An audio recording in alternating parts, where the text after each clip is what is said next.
Stanton and the Miami Marlins travel to New York to face the Mets. Left right field towards the corner. The pregame's at 3:30 Eastern, followed by first pitch at 4:30. Saturday on ESPN Radio. SVP and Russillo, the podcast. Hey, it's SVP and Russillo. Appreciate you checking out the podcast. We opened our show talking about the play between Olynyk and Love in Boston Game 4. We both believed it was dirty. Neither of us believe it was intentional. Where do the Cavaliers go from here? The man that called Game 4, Mike Tirico, stops by. I was dead wrong on the Clippers. I thought they were through Friday night. They bounced back with a monster win in Game 4. We talk about the art of talking junk and how it blew up so badly in the face of the Raptors GM. John Barr on a question Floyd wouldn't answer, and I asked him, would you buy the fight? That and story time with Uncle Ryan. It's all part of the podcast. It starts right now.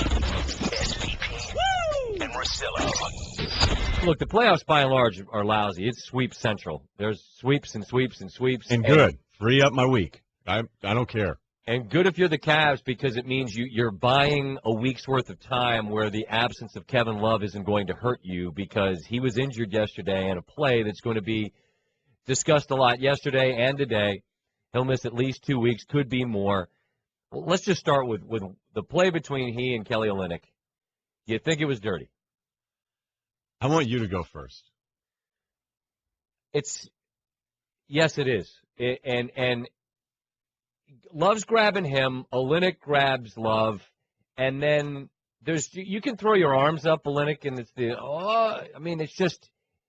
it's dirty down there. It's hand fighting. You do whatever you need to do. It's like the trenches when there's a fumble. So the stories always go, you don't want to be at the bottom of a pile because it's anything goes. But at some point in that exchange, you didn't need to chicken wing the guy any longer, and Olynyk grabbed to a point where an injury, I don't think he attempted to injure, but I think it was a dirty play. I'm with you. I originally thought it was one of those deals, and when you think about basketball, the time where your brain actually says, okay, you're no longer part of this play, and yet you're still moving towards the ball. At first I thought, guys get tangled. Big guys get tangled all the time. Love tangles with Olynyk on the first time around. And I'm not a huge fan of jury by screen grab because that's what we're doing all the time with stuff now. But when you look at the angle from the baseline where he's holding onto Love's arm on top, it's his left arm that's holding onto Love, and then his right arm is over the top. These are big, massive human beings. We lose sight of that sometimes. You're 270, 6'10". Like, you grab somebody's limb, crazy things can happen. So I don't think Olynyk tried to do this. I've watched Olynyk throughout most of his career, and I don't think he's a dirty guy. But I think it was something where he's like, all right, I'm going to grab Love a little extra. Then it leads to the pop shoulder. He realizes it's bad. He puts his hands up and is like, oh, it wasn't me. So it was excessive, but I don't think certainly wasn't the dirtiest thing we saw all day yesterday. But it was bad. It was a bad play by him. I mean, naturally, Love, who's the one who's running off the court because he knows his shoulders popped out of its socket, had some things to say about what Olynyk did. Well, I thought it was a bush league play. I mean, I was out there. Olynyk was in a compromising position, had no chance to get the ball, and it's just too bad that he would go to those lengths to take somebody out of the game and do that to someone. So I have no doubt in my mind that he did that on purpose. Then you got Chauncey Billups with a different viewpoint. They're going to play small ball a lot with LeBron at the 4. I didn't think it was intentional. I mean, it's a basic lock, hold, and grab. He's trying to keep Kevin Love from getting the ball. It's a loose ball situation. It didn't look intentional. I don't think he would try to pull his shoulder out like that. It's an unfortunate situation, though. It's unfortunate because now this Cleveland team that's gotten red hot, they get a sweep over a Boston team. Let's be real about what they were. They were totally outperformed anything that anyone logically could have thought would happen. But now you're looking at a situation where you're without Love for some period of time, and you're going to be without J.R. Smith, I would guess, as well. Speaking of the dirtiest thing that happened yesterday. Yeah, before we get to the J.R. Smith stuff. So we're on the same page in the Olynyk thing? Because if the arm doesn't pop out, I don't think anybody's watching that replay going, that's horrible, that's terrible what he did. It's the crime, essentially. The crime of the act. A dirty play led to an unfortunate injury that I don't believe was intentional. All right, I think we're on the same page there. Then you send in Perkins, and he takes out Jay Crowder and sets a pick to make sure he can get his hands in his face and push him down. Crowder doesn't want to take any of that, and Perk does the finger across the face. That sets Crowder off, double technical. You knew Perk was coming in to do that, And then Crowder ends up getting, to the free throw line after that, misses the 2 free throws. I thought it was amateur hour for Blatt to leave Perkins in after this incident. Crowder had to stay in to shoot the free throws, and because he's one of Boston's best players in a game they're still trying to win. Perkins goes out, pulls the goon move, fine, but then Blatt leaves him in afterwards. I was psyched because I wanted to see something happen as just a consumer, but I couldn't believe he did it. This is where you lose me. This is in hockey. You've got goons, and the NBA they call them more enforcers. But it's if you want to go tit for tat, go get Olynyk. That's the guy you're going to go get. You're going to go get Crowder, and then I'm with you on leaving Perkin, and we know he's not anyone's favorite player. No, I mean he can't do anything. He can't. The only reason I don't know why he's in the league. So he comes out, he's like, oh, I'm doing my thing, and it's funny because people are making fun of LeBron. Oh, he wants nothing to do with it. Good for LeBron. What's he going to do? What does he have to benefit by getting involved in any of this stuff? No, let the lesser thans handle this nonsense. But then Crowder ends up getting whipped around in the head by J.R. Smith and actually ends up getting injured because when he goes down, he injures his knee. And now, Smith's going to be suspended. I would think so because 2 years to the day, he elbowed Jason Terry when he was with the Knicks and Terry was with the Celtics. So I would imagine that they would factor that in. He even admitted after the game he was worried about this, but it just tells you. J.R. Smith can play for whatever team he wants, and he's the same guy all the time. And this is a selfish act, and he admitted. So I'll give him credit for that. He admitted afterwards, Scott, this is selfish of me. I'm probably going to get suspended. I hope they look into the fact that Crowder was pushing me. Okay, well, Crowder might have been pushing you and going over the back on a box out, but you fully – it's actually amazing he connected because it was a full backhanded swinging punch. It was like an MMA move. Right, it was actually kind of impressive. But, with J.R. Smith, you can't be doing this when you're on a team that thinks they have a chance to win a title. And now, go ahead. No, as mad as you get. So. And now moving forward, you're going to be without Love for some period of time. Brian Windhorst's second hour, we'll see if there's any clarity in terms of an MRI. Look, Cleveland's under no real pressure or pressure is the only word I can think of to release the findings in this. They can be vague, treat it like hockey teams treat it. The upper body injury, I don't know that they will have any clarity on how long they'll be without him, and we'll see what happens with J.R. Smith. But LeBron James, on looking down the road, they've got rest. They're going to have some time off, but are they going to have some guys that are also not available when they do resume play? We only can control what we can't control. And if Love is out and if JR is whatever, happens with him, then it's the next man up. We have guys that have been able to step up. We know it's going to be a tough void. With two of our bigger guys in our lineup and in our season so far, but we got to have guys step up. It's SVP and Russillo. Be the reason Mom smiles this Mother's Day. Go to 1-800-Flowers.com/ESPN for special offers on Mother's Day flowers. And there's a lot of irony in this that a guy that started the season with the Knicks and another guy that spent all year being kind of an odd man out in Kevin Love, you take inventory of this team that does exactly what a good team should do against a team like Boston, which is dispatch them quickly. And now you really have to wonder how viable are these championship hopes with presumably a Chicago Bulls team that suddenly has Rose back. It seems totally different. You win a series for Love, and then you're left today to think, now what? Right, because this is a different team with different goals. So as much as Love got beat up, and we started talking about it last week, you just have to accept that it's not going to be statistically what it was in the past, but yet there were still times you wanted to just see more from the guy, and you got that in the first round. Now, the Celtics are not a good basketball team, okay? They weren't good. I don't want to hear about being competitive. Dude, close, dude. Yeah, dude, one play away. Lamakis, Russillo. Quit being so negative. That's the irony of everything. Every one of my friends thinks I hate the Celtics. Because I'm like, you guys know they're not any good, and they're going to get killed in this series. Like, dude, bounce here, bounce there. Be a believer, dude. But how about all the 3-0 teams yesterday selling that stuff? And we did it. TNT, everybody did it. This Milwaukee Bucks team just dumb enough to think they can pull this off. All right, you got one. And the Celtics only need to look back at the Red Sox in 2004 for the same inspiration, coming back from 3 down. Actually, they're not any good. Finished under 500, and when the Cavs decide to clamp down at the end of the game, they win by almost double digits every time. Although if you were catching some points there late, you had some hope there for a minute. So what if we get Lamarcus and Chauncey out of retirement? Chauncey leadership for smart. Just let me know when we're good. Done. Okay. SVP and Russillo. Friday night, What were you doing? Chilling. Cold chilling? Yeah, the most, dude. What was I doing? I could probably guess. I just, the audience. Wow, yeah. You know what? I'm so boring. But there's times back, and there's times now where I'll be in the bed looking at the TV, and I look at the clock, and I think, this is when you used to start at night, man. Now I'm just... Get turned. Yep, not anymore. The new threshold of excitement, having one of those purple Sour Patch Gushers pre-show. I just tried to buy a full bag for you, and they're sold out. I wanted to see how That's weird where you hustled? Yeah, I want to see how weird you'd get.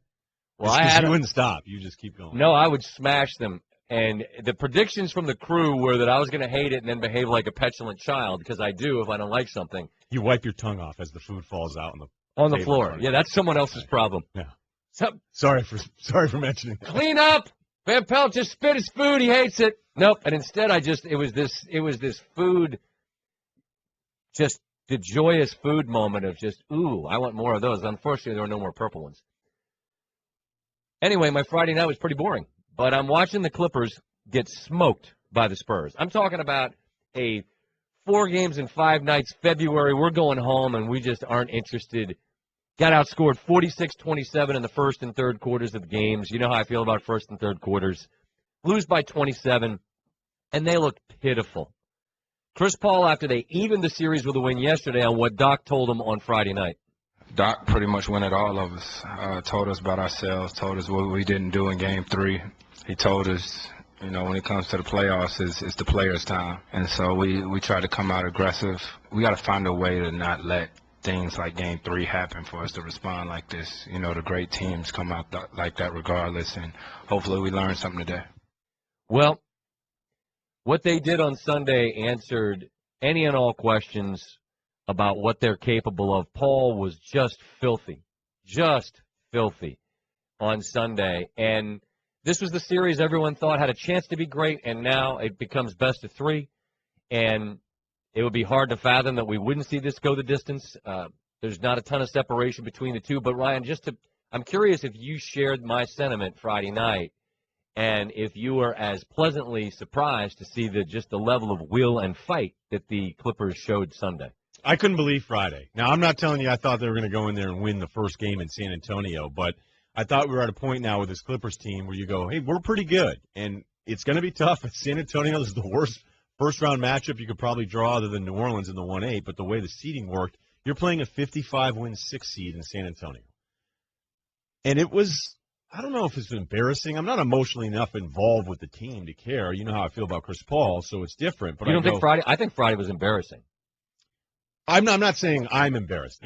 You're right. It was embarrassed, but people keep turning it into somehow I become Mr. Clipper. You don't have a Clipper cape. I think you like Paul, and that's obvious. And I want to see him do well because I want to see him recognized as great as a player as he's been, and that's kind of where I'm at with it. But then you see them fight with the refs, and you're going, when it was 20, it could have been 40. It was awful.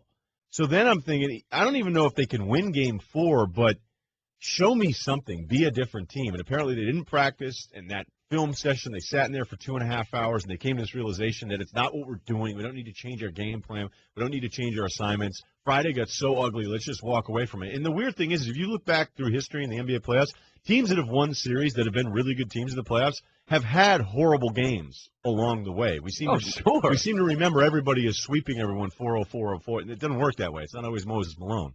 But I was as bummed out as I was, at least, about the Clippers and who they were on Friday. All of that was – if we did the show on Saturday, it'd be a different show, right? If we were doing the show on Saturday talking Clippers, it's a different segment than where we're at right now with it. Clearly, and there's drastic pendulum swings, and I love that you point out. I mean, go back and look up your history with it, whether it's the Lakers and Celtics and just teams that get beat, not just beat, but get shattered in series and then rebound. Things drastically shift from 180s. And why do the Spurs lose yesterday? They lose in large part because they allowed the Clippers to shoot 54% against them. And Greg Popovich respect the game on a team that he thought yesterday maybe didn't. We lacked a lot of discipline. We didn't execute sharply enough in what we wanted to do strategy-wise or just in general basketball play. I thought we were just not very wise in a lot of situations. Like The period we gave 6 free throws in a row for fouls that were just absolutely meaningless for no reason. We had some periods in the game like that were disappointing. So I think the lack of focus in that regard really hurt us. It's SVP and Russillo, presented by Progressive Insurance. Last year, over 3 million drivers switched to Progressive. Call or click today. Find out if you could save. I'll still take the Spurs. There's the Clippers. And you heard Paul almost immediately in the postgame making a plea, hey, we need all you folks out there. They've lacked a true, raging, passionate, we've got your back fan base across all year long. I mean, there were moments, certainly game 1, where they felt it. But I think they're saying, we need this. We need you guys to be great for us game 5. It's, the age-old, 84-ish%. If you win game 5 in a 2-2 series, you win the series. I'll still back the Spurs here, but it feels like a coin flip now. It does, but going into Friday, you go, well, what do you expect out of Tony Parker? And then the game is so ugly on Friday, I don't even know what numbers to worry about. It was kind of funny that we were talking about Duncan after game 2 and how spectacular he was. You go, this is the problem with the Spurs, is he can do nothing and they can still win. And he had 4 points on Friday night. The Clippers are never going to be perfectly balanced in the way you want a team to be balanced, right? They don't have another guy that really creates off the dribble. The Jamal Crawford, the shots that go in for Crawford, great. But there's so many times where I go, this isn't right. This isn't a smart thing going on here right now. I don't care. I love him because I can't stand it. I know, but he likes to shoot more than I used to like to shoot at the North Gym, and I used to like to shoot. Well, then I'd hate you as a teammate then too. Yeah, but I got buckets, bro. Well, look, DeAndre's not a post guy. It's everything's off of something else. Blake, Blake's he's not going to be the traditional power forward superstar that we've seen in the NBA before. But what you have to do is appreciate the fact that he's impacting everyone else who's trying to rebound. He pulls down basically 20 boards in game 4. So 20 and 19 yesterday. It's never going to look the way you want it to look in the traditional basketball sense. But that's why Paul has to do what he did yesterday earlier in games and just abuse people off of those screens because he really is that good. When Kawhi started hitting some threes late, how nervous do you feel like the Clippers were? Incredibly nervous. I mean, they're nice. They threw the ball away. Duncan gets a quick bucket there. I mean, the game was kind of over score-wise, but you're so worried about San Antonio. And then, the Clippers are sitting there arguing with the refs, asking for a travel. Now, how about you guys get the ball in and get it over half court and then get fouled? Because that's how this part of the game works. And you guys are so freaked out being at San Antonio, just going, these guys are going to steal another one. The way they stole game 2. Who do you like in the series? I mean, it's coin flip. I'm saying I'm taking the Spurs, but I'm holding my nose doing it. I can't believe that they were going to be able to be this good still, San Antonio, with the Parker situation. But I thought he looked better in game 4. So, I mean, it's just there's too much trust in San Antonio. SVP and Russillo. No, for real. Mike Tirico and Mike, you and he'll be late. You guys sounded as amazed as I was that you actually kind of had a game to discuss. It looked like it kind of got close, sort of. But it was an interesting game where a lot went on, and Ryan and I led with the Olenek thing with Love, and we described it as dirty, but I don't think intentional. You had a better view than I. What do you think?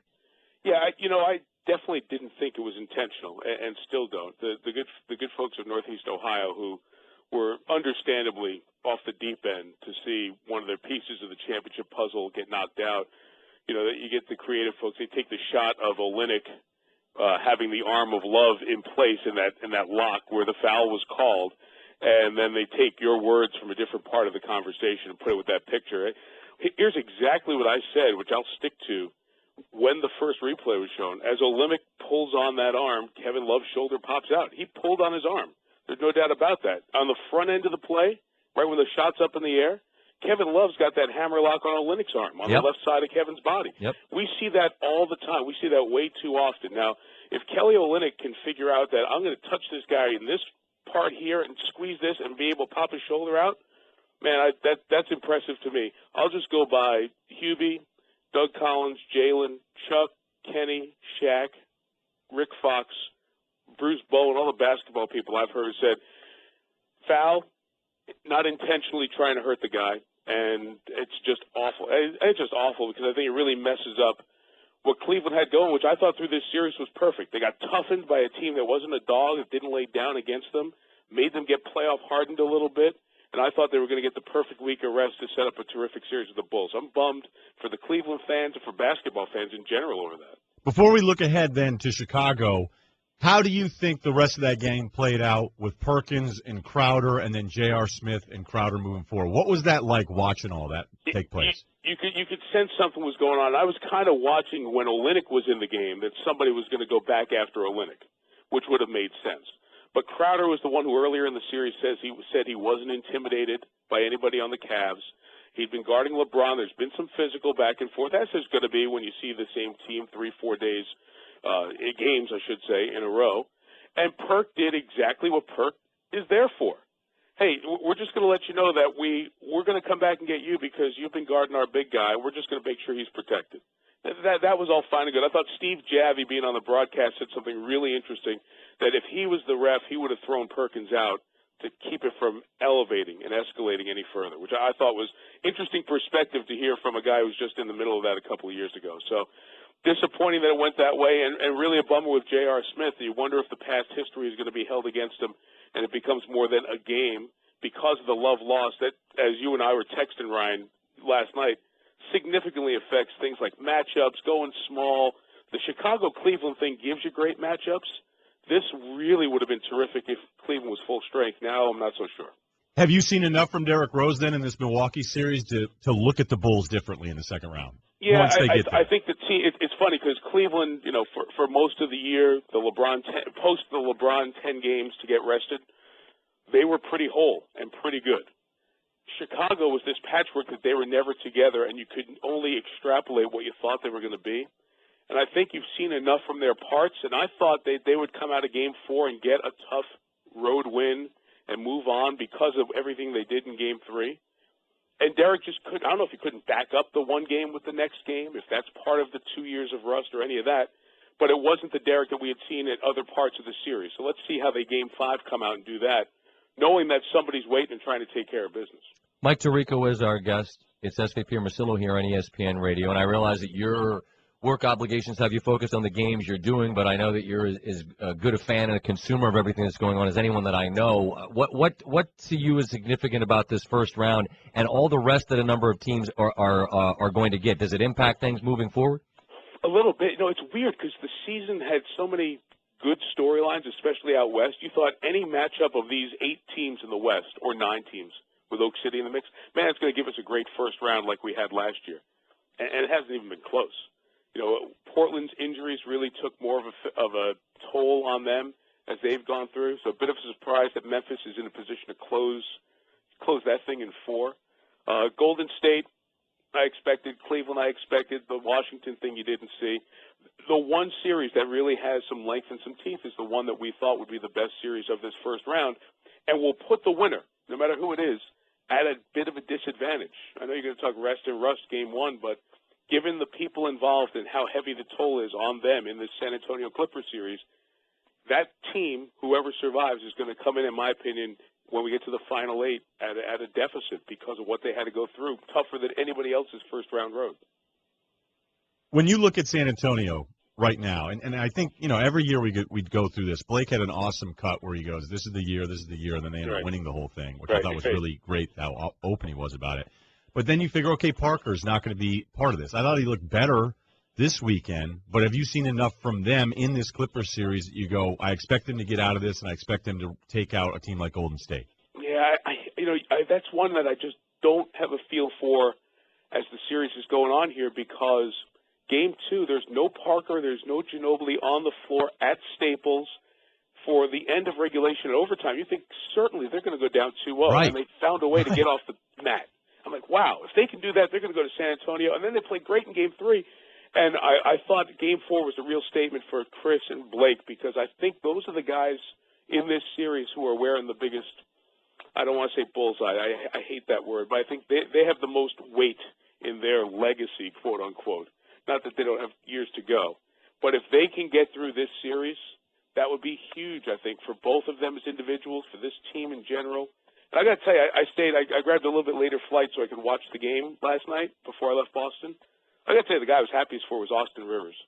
If we don't think that it's tough playing for your dad and playing in a pressure situation and to be really in that key spot where they extended the lead, the difference-making player, I mean, good for him because no matter what you do going forward, you're going to look at him a little bit differently. He's not there because Doc's his dad.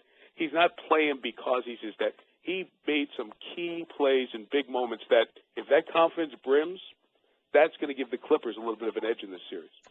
My mom is up with us, and she's looking after her granddaughter, and we looked up, and she said, "Oh, there's Mike Tirico. He works all the time. Where will Mom see you next?" Sometime this weekend doing an NBA game, depending on how all this shakes out. One of my favorite shows with you, Scotty, was Thanksgiving weekend several years ago. You were doing the show, I was doing the show, and both of our moms were in town. And life was perfect. Yes, that was a fun one. And it's not bad right now because Mom's up hanging out with us. So I'll tell her you say hello. We will look forward to seeing you. I hope you get some rest in the interim. I promise I will. Other than texting Ryan at 1 a.m. watching basketball games, I will. Anytime.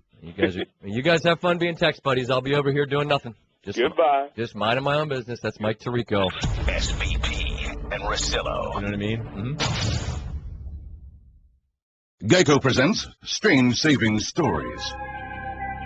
Astronomers detected an interstellar transmission. It stated, Geico, 15 minutes could save you 15% or more. The implications were staggering. Was the cosmos telling us we could all save hundreds on car insurance with Geico? Or did their radar merely pick up a signal from the nearby Rufus and Clyde's morning show? We may never know. Geico. 15 minutes could save you 15% or more on car insurance. It's time for Scott Van Pelt's One Big Thing. One Big Thing. On ESPN Radio and ESPNradio.com. This is a grudge-holding show. This is a show that kind of hates a lot of stuff. So I might be the least likely guy to not mind if you run your mouth a little bit. And I told you before West Virginia played Kentucky when Dax Miles said that they were going to win, and that he thought they didn't play that hard and this and that. I didn't mind it. I felt like it was David and Goliath, and if you run your mouth and you go in there and you get beat, people aren't going to remember it. Then they scored 39 and they got beat by 39, and he ended up having to hide in a bathroom stall at the end of the night because he didn't want to come out and face the music. So that went poorly. The irony, not the irony, that's not the right word, but the good news for Dax is that like a month and change later, he's now off the hook because he hasn't had the worst bleep talk that blew up in his face. He has been trumped by Masai Ujiri, the GM of the Toronto Raptors, who had this to say before their series started about how they felt about the Wizards' Paul Pierce.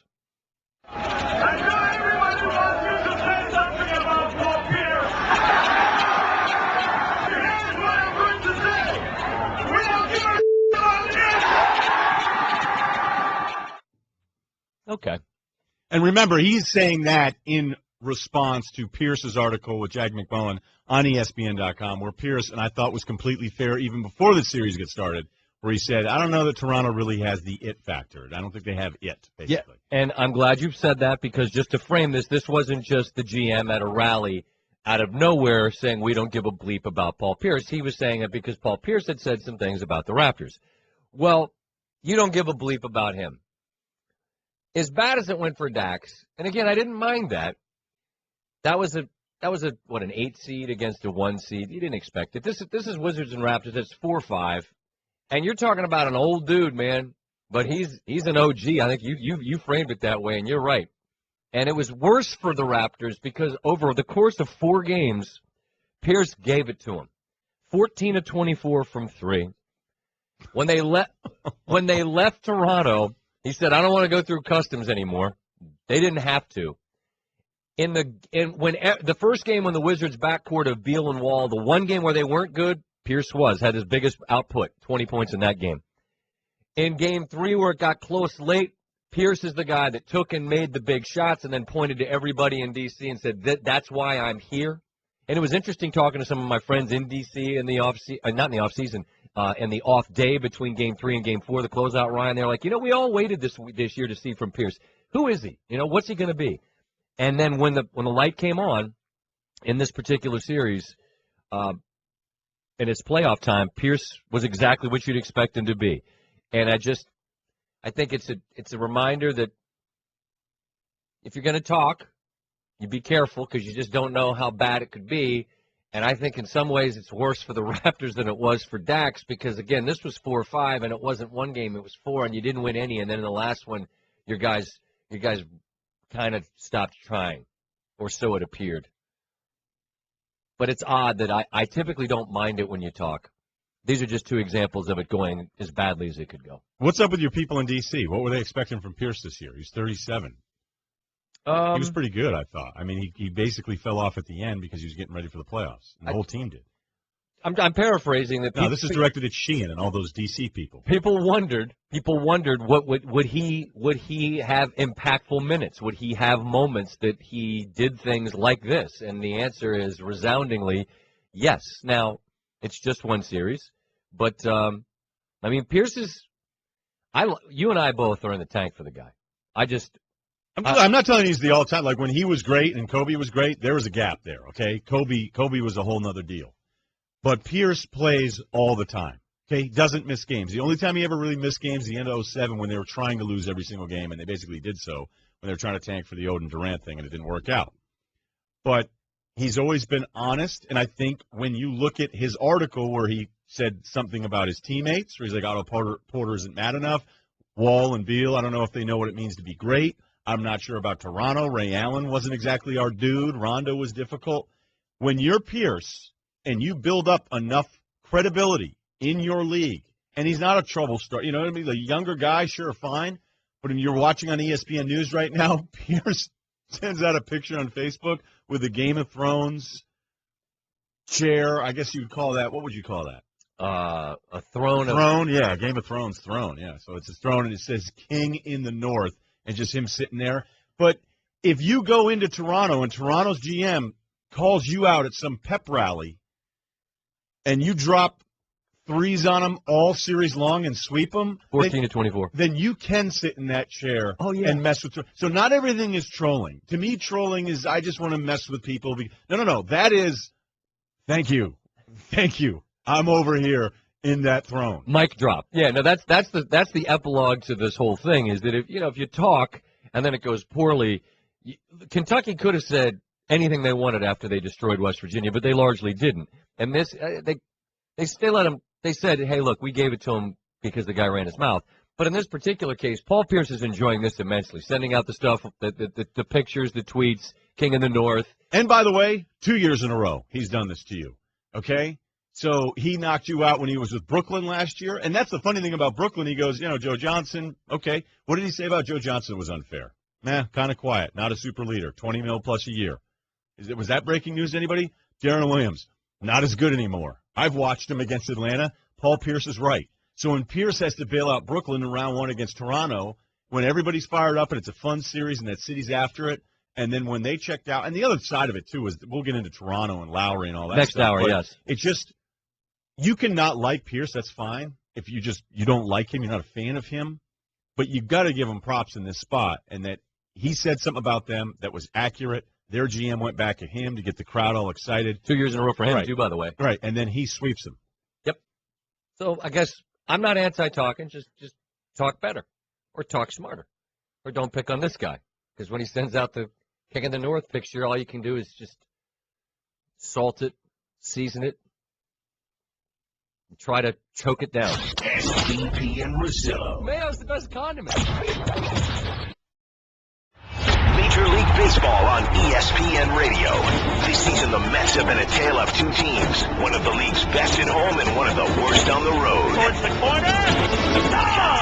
This weekend, they'll be at home at Citi Field facing the Marlins. Will their home field domination continue, or will Giancarlo Stanton lead Miami to a road win? The Mets and Marlins. The pregame's at 3:30 Eastern, followed by the first pitch at 4:30. Saturday on ESPN Radio and the new ESPN app. SVP and Russillo. If you would like to sit close this weekend, my main man, Johnny Detroit, just sent me a link to some seats out in Vegas for this fight this weekend. $351,000 each? I mean, that's the dumbest thing I've ever heard of. Ever in sports. This is the single dumbest. 5 years ago, all right, put a number down. It's a little late for $350K per seat. for this fight.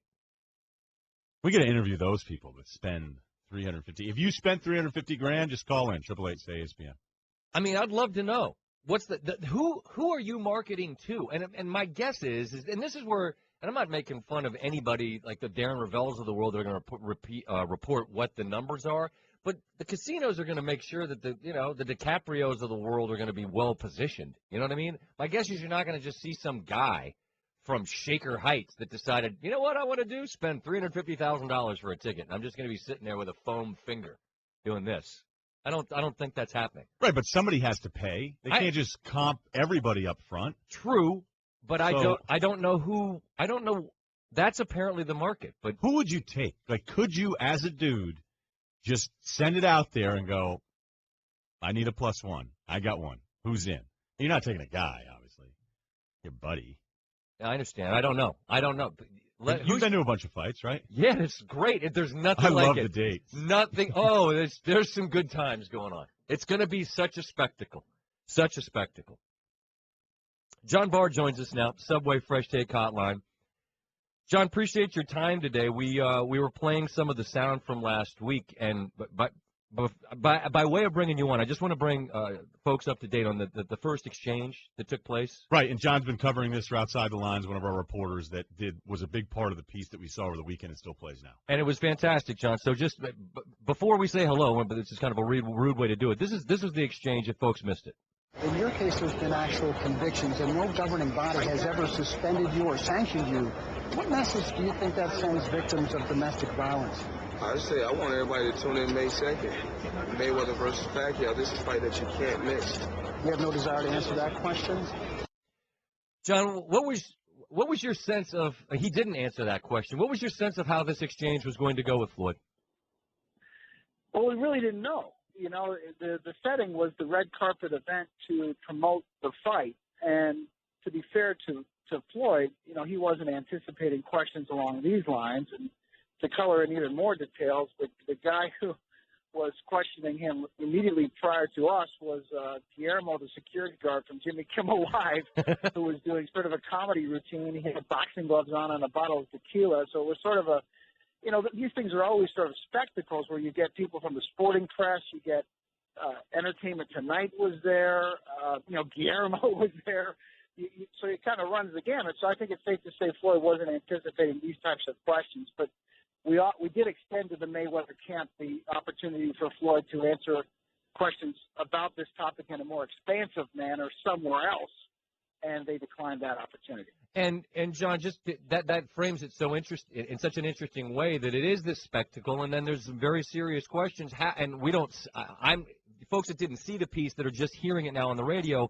What type of body language and what type of looks are you getting as you're trying to ask these very serious questions from Floyd? Well, you know, as the guys pointed out to me on the ground, I didn't see it as he walked away. I saw it later on the videotape. But as he proceeded to the next reporter over to answer a few questions, he shot back some looks that didn't exactly cry out, "I'm going to invite this guy over for Thanksgiving dinner." You know, he was obviously upset, and when his handlers found out about the fact that we were doing the story, they were upset, and they made that opinion abundantly clear to ESPN. But to the credit of our bosses, they said, "Stay the course, do the story. This is important." John Barr, one of our best reporters, part of the Outside the Lines coverage of Floyd Mayweather.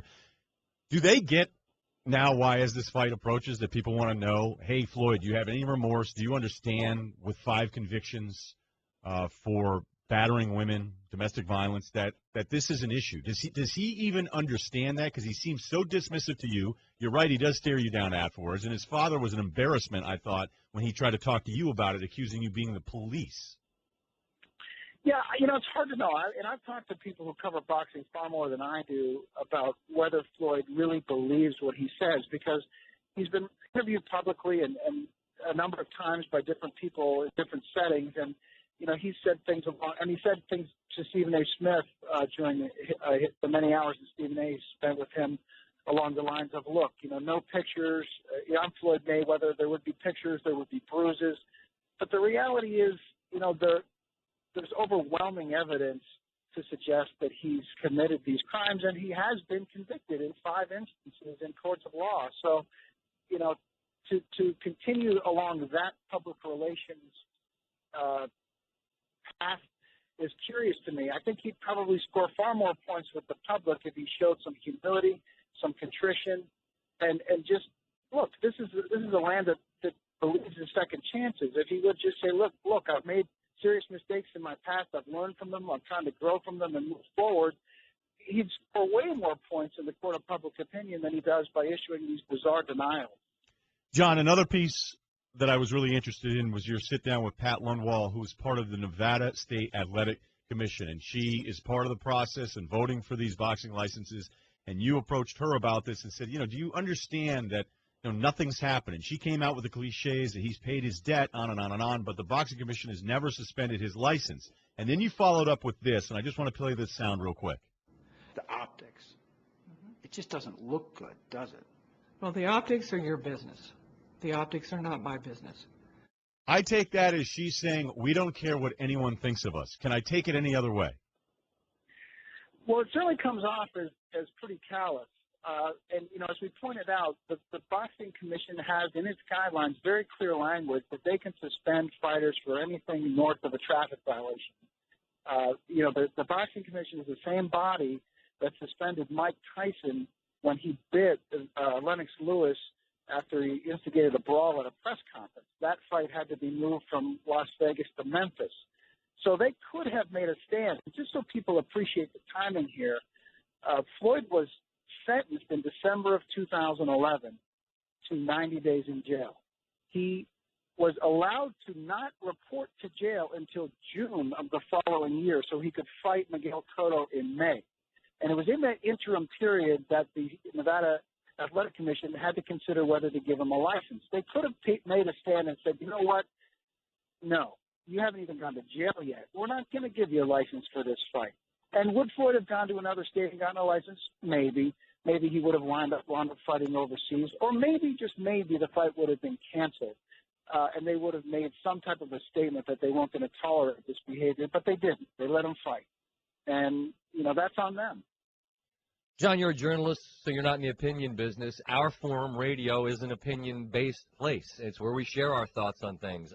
If you're not comfortable answering, by all means, don't. I'm just curious, as a fan of sport, would you buy the fight knowing you're putting money in the pocket of a guy who's done what he's done? That's a toughie. And I heard Jamel Hill ask that same question. Bob Lee asked that same question. I have to admit, there is a part of me that really wants to see this fight to see how it's going to play out. Can I cop out by saying I'll go over to my buddy's house? I don't know. I mean, it's just hard. Look, on some level, you don't want to support the guy, but we're faced with these moral questions all the time in the world of sport. There's a lot of people who, let's face it, who participate, in every sport who aren't choir boys. And to some extent, it requires a little bit of separation on our parts. But I'm probably not whipping out the credit card and paying $100. But if it happens to be on, and somebody's willing to let me come over and hog all the crab dip, sure, what the hell, I'll come over. John, I appreciate the time. Great work with us. All right. Thanks a lot, fellas. I appreciate it. SVP and Russillo. So, what happened? I'm telling this story as a lesson to some of the younger guys that are out there that, road rage is a real issue and you got to try to keep it in check. But it was tough. It was tough on Friday. So Friday, I actually had some family in town, so that was also why I tried to calm it down a little bit. And there's a little spot, and you know it really well, where if you get off this exit to head kind of into our town, we both live in West Hartford, or we did at the time.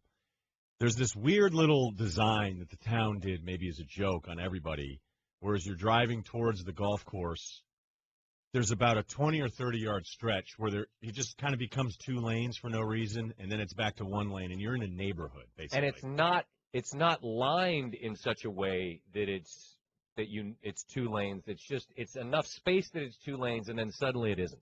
Right, and if you don't know what's going on, you kind of get caught in the right lane. If you're a complete loser and you decide, well, technically it's two lanes and I can pass and then I'll move up one spot, you can do that. And that's what happened to me. So I'm driving to the gym. I haven't been away from work naturally for 15 minutes.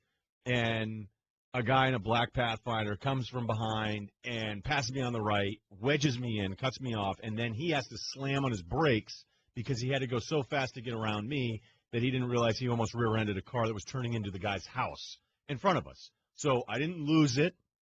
I didn't go, one finger salute there. I just put my hand, I honked lightly, put my hands up, and went like, "Come on, man, what are you doing?" And then he decided. It was a light honk. It was just a beep. Come on, man, what are you doing? And then he decided that he was going to go 10 miles an hour and swerve back and forth in front of me as the extra little. And I'm thinking, no, you're the guy that messed up. You're the guy that almost caused the accident, and now you're going to pull this move on the phone while I'm behind you. So I'm like, we'll see where this goes. So he pulls up to his lane. We're both at a light. He waits, doesn't go all the way up to his cars, and waits for me to get to his side. So I'm thinking, well, is he going to apologize? We're like, no, he's not doing that. That was the international sign that this is about to take a step to the next level. All right, so I roll it down. I'm still not even that mad. And I'm more fascinated going, what could this guy possibly say? What did he say? And he rolls it down. He's like, what? What's your problem, man? I go, here we go. What kind of guy? Who are we talking about? Who was this 25, guy? white, red hair. Oh. Wasn't super afraid. But, I also realized contract's coming up. It's probably going to go super well. How would I get out of this? I don't even like really telling the story because if something does happen, they're like, yeah, that just Monday. He told the story, almost the exact same thing happened. The Bronx. Right. Russillo gets jacked up by 20-year-old chef at Cosi. So I go, all right, we got one here. And he just goes, learn to drive, some expletives in there. And meanwhile, now the red light has turned green and we are in two lanes having this discussion as we are going down the road, which is not safe. Can I stop this for 10 seconds? Yeah. Every single person listening right now has been either one of us. They've either been the jerk, redheaded jerk, screaming at Russillo, or they've been Russillo. And at the point where you're driving and doing that yell and drive thing, that's when you have to just realize this is such a bad idea. It's such a bad idea. And I'm shocked at what percentage, if my brain were a pie chart, what chunk blame pie? Yeah, what chunk of that was going, this is bad. And so. But you're mad. I am mad, and I'm even more mad that it was his move. Like, I probably don't even tell the story on the air. I'm like, yeah, I cut this dude off and then challenged him to a fight. Like, hey, Brian Windhorst next. But you're right to point it out because you're going, how do you not get this? Are you trying to be mad and tough now to get around the fact that you just pulled one of the just lamest moves ever in a car? So anyway. The guy he's mad at you. He keeps swearing. I'm a little more heated now. And then I do one of those, what did you say? And then he goes, I'm going to mess you up, replace mess with something else. I go, well, I'm getting off up here. And I'm going to the gym. I am a block away from where I'm going and into a parking garage. So I take the watch off. I go, that's all right. My favorite part of the story. And I have no idea. And you never know. I mean, you never underestimate anyone. Watch off. And I'm thinking, I kind of want to work out. My dad's here with my little brother, and we're supposed to go to dinner as soon as I get out of here. Like, what am I going to do? I can't do this. I can't do this. I can't do this right now. Nothing can be done. And he kept following me, and then as I got to the parking garage, he pulled a U-turn because either he didn't want to do it, or more likely, I'll give him credit for this, maybe he just went, I'm not going to pay for parking and fight this guy. So there you have it. And I wasn't super freaked out afterwards. About, 5 years ago, definitely 10 years ago, the adrenaline thing would have been taken 30 minutes to come down from that. Decompress? Yeah. And so you're losing it. Yeah, absolutely. Yeah, okay. I probably would have lost. You think you'd have lost this fight? Like, what'd this guy weigh? I don't know. Maybe it's because I was in a sedan and he was in an SUV. Like, somehow that made him, from the vantage point, think that it was just a layup. So he was on the other side. He couldn't see the arm outside your window. Yeah, right. Yeah, he was talking through the passenger side. Yeah. See, that's I'm in a million years, you'd never be afraid of this guy. I'll just put it that way. I'm glad you didn't fight him because that would be terrible. I know, but I feel like somebody out there should teach him a lesson. I was just going to say that, but on some level, and I've done a screen grab of his face if I ever see him again. But I can't. I represent Disney. I'm mad he didn't get. Someone needs to give this guy a dose of the what for, because he's driving recklessly. Yes, and he's rude. He's behaving boorishly. And he's rude and he's a mean menace. to people. Yeah, this guy's a public menace. Scott, when's the last time you took your watch off thinking of the mindset Ryan had? I'm not a watch taker offer. You know, I mean, I haven't been through enough scraps where I'm thinking what jewelry do I need to remove to go get into a scrap with some guy. There was that guy behind me on the way to the airport. It was the same kind of deal, and I was in front of him.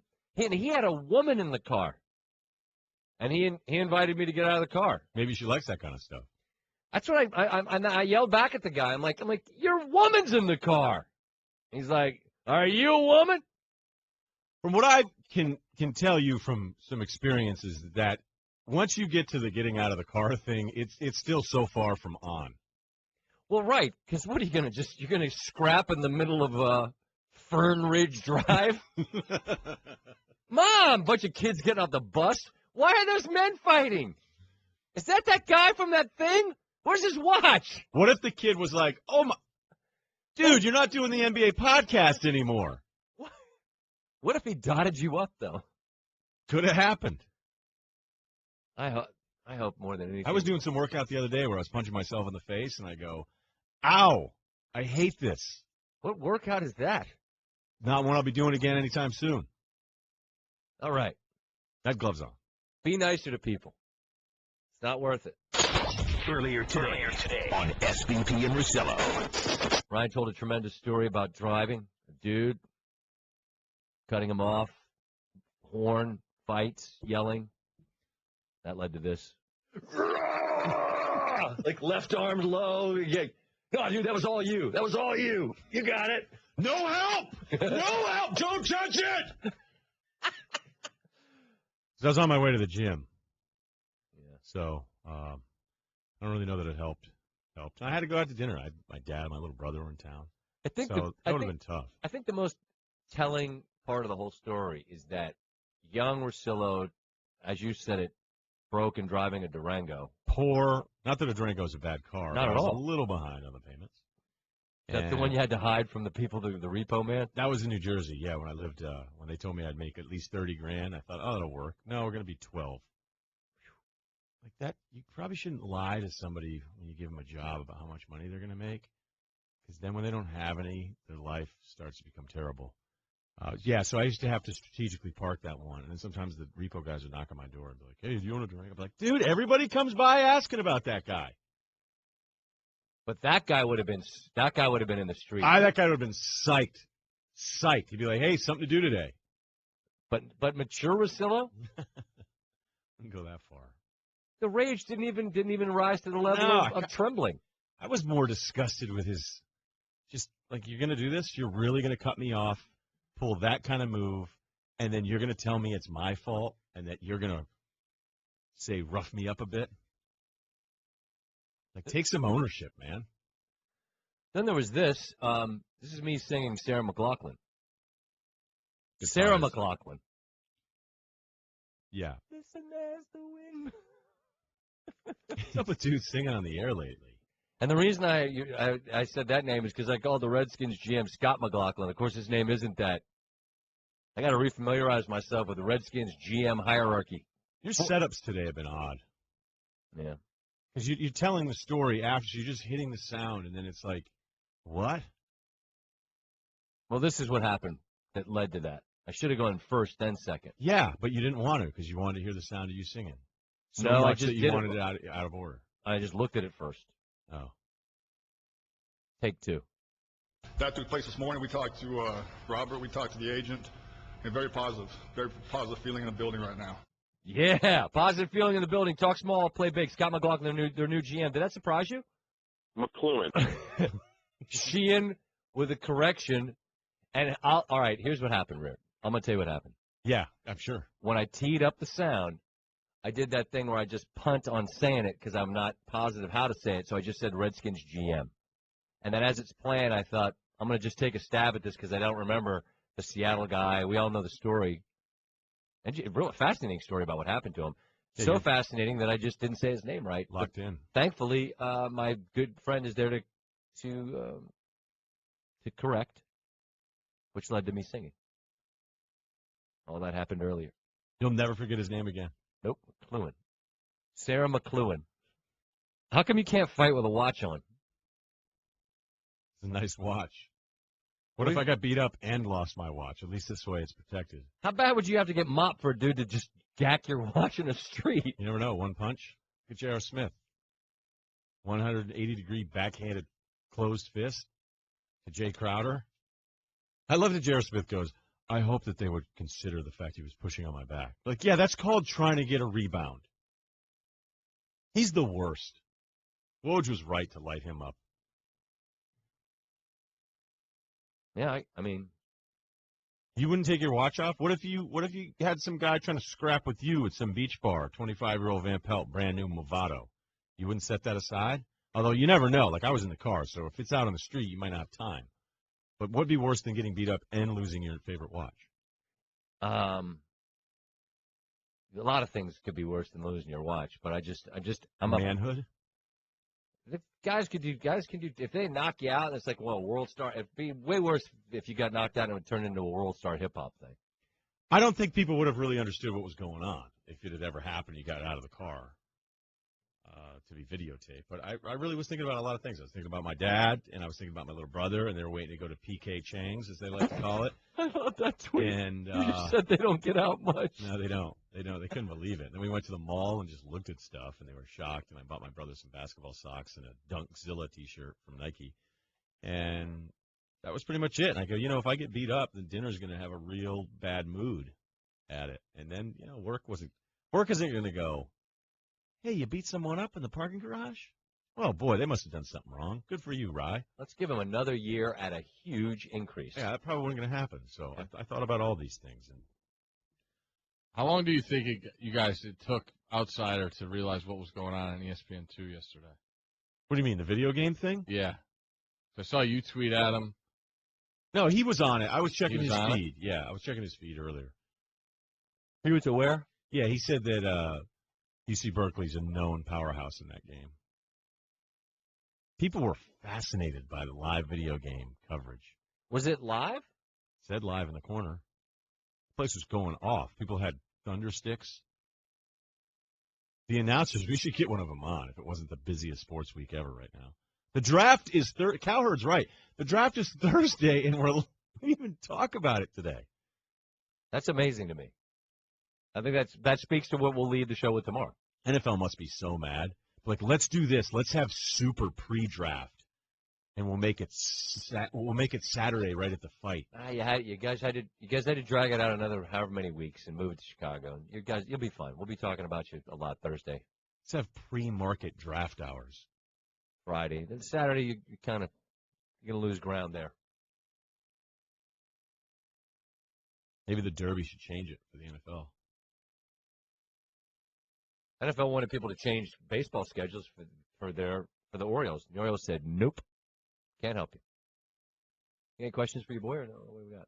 For you? Yeah. Anything? I don't know. I thought we kind of covered most of it. How are you worried about the Caps? What's your wife going to do? She's going to leave you alone just to know how crazy you get during those Caps games? No, Mom's up, which is excellent. You got more hands on deck, which means that I'm semi-freed up to kind of at least throw an eyeball towards it. But, I think we got a 7:30 start. Couple short boys? Nah, I'm boring. Couple whiskeys? Can you imagine? You just get real surly. 4 whiskeys in. Van Pelt on a Monday. It's Ovechkin. But 7 or 8 short pours into his night. It's 3-0 Islanders. Just tweeting away. I want to see that. I want to see a hammered, hockey-mad Van Pelt just tweeting away. I'm the loser. Yeah, there's not enough whiskey in my cabinet. No, there's not. You're following me, bro. There's not enough whiskey in my cabinet to make me drink enough whiskey to mad tweet based on hockey. I wouldn't bank on that. I probably will say to somebody, "Thanks for the follow," though. That's a decent bet. I'm getting ready to say something just remarkably stupid. SVP and Russillo. Miguel Cabrera leads the Detroit Tigers into Anaheim to face Mike Trout and the Los Angeles Angels. The pregame's at 7 Eastern, followed by first pitch at 8, Sunday on ESPN2 and on ESPN Radio.